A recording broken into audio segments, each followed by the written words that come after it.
Bonjour. Le rassemblement de Y'en a marre n'a pas laissé indifférent le camp présidentiel.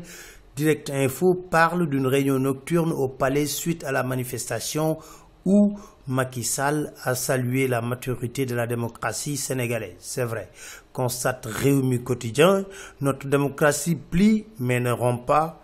Mais les apéristes ont du mal à digérer la réussite de la manifestation des yanamaristes.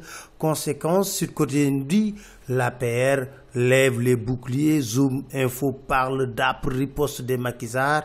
Enquête constate le tir groupé tout un week-end sur Y'en a marre. Moustapha Cissé Lo, Aminata Touré, Maître Ousmane Seye, bref, pratiquement tous les responsables de l'APR, petits comme grands, sont montés au créneau pour débiter des mots durs, très durs, contre le mouvement Y'en a marre. La Tribune est d'avis, après lecture des ripostes apéristes, qu'en réalité, le pouvoir actuel a peur.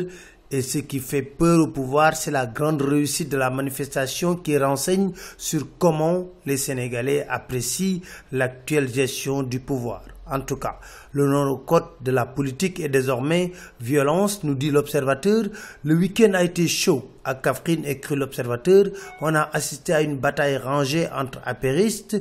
La police évite le pire, écrit l'Observateur. La caravane de Malick Gakou a essuyé des grenades lacrymogènes, mais la Tribune révèle que les jeunes de Gakou se sont révoltés pour faire face, en toile de fond, les législatives. Le Quotidien nous parle d'un débat qui s'impose, la cohabitation en débat entre Ismaïla Madior Fall et le professeur Abdoulaye Dièye. Chacun y va de sa propre lecture. Maître Clédor Ciré Ly, lui, se penche sur la justice en évoquant certains dossiers, Lamantin, Khalifa Sall, Bamba Fall. Il déclare dans Vox Populi: quand dans un État on s'amuse avec la justice, souvent il y a une manifestation divine. Il ajoute, s'il advenait que Bamba Fall perde la vie en prison, ce serait carrément un meurtre politique. Sur l'affaire du Lamantin Beach, il estime que c'est une malgouvernance judiciaire. Série d'incendies ce week-end, le Quotidien parle de week-end enfumé pour les commerçants.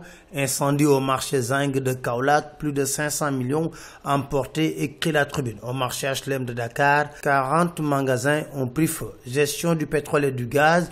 Christophe Bigot, l'ambassadeur de la France qui parle dans Le Soleil, est d'avis que l'enjeu, c'est que la part sénégalaise soit significative. Sport, lutte. Selon l'Observateur, Sa Thiès a ridiculisé Ness en 15 secondes. Normal pour Vox Populi qui estime que Sa Thiès est trop fort pour Ness.